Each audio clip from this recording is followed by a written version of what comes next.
I don't know if it's my frugalness, but for the past 4 years I've had this bike, I haven't changed much. I mean, it took me 17,000 miles to get this exhaust. I guess it's this sort of, if it's not broken, don't fix it mentality I find hard to break away from. Maybe it's because I imagine this is a bike I'll have forever, and it'll change with me, so there's no rush for me to change anything right now. Maybe it's the apprehension to buy every single aftermarket part because everyone else does.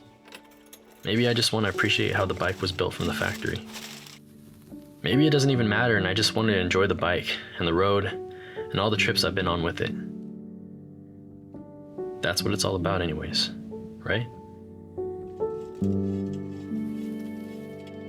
Truth is, I was thinking about selling this bike before I got this exhaust. But since I've installed it, I fell in love with riding this thing all over again. I'm reminded by all the places it's taken me. Through deserts, mountains, across the coastline and over rolling hills. When somebody asks me, "You ride a motorcycle?" I almost don't know how to answer that question.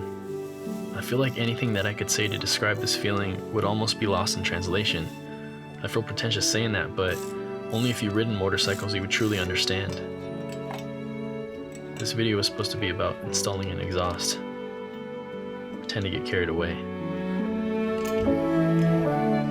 But truthfully, it's not just the motorcycles for me, but it's the experience. It's the place that the motorcycle takes me. Not only physically, but mentally. It's the people that it connects me to.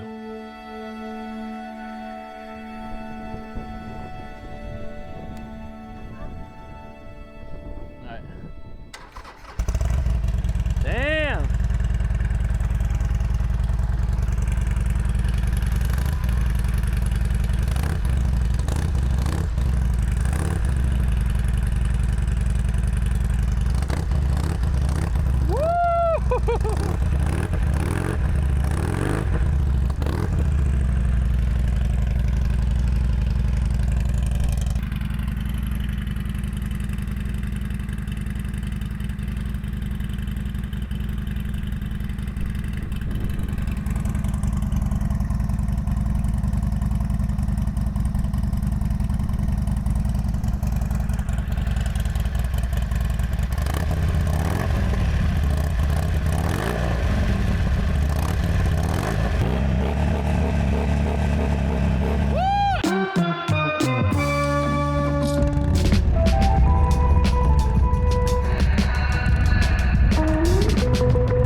just a couple things I noticed. I mean, first of all, the exhaust, everything sounds amazing. Like the D-cell pops, just like the note and like the bass of the exhaust.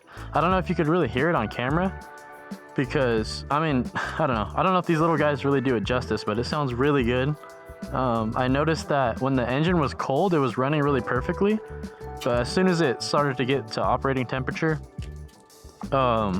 like the low RPM, like when you are in first gear and or if you like, you know, shift downshift when you're coming up to a light and then you want to drop the clutch and give it some gas, it was like kind of struggling to breathe a little bit, like on the verge of shutting off.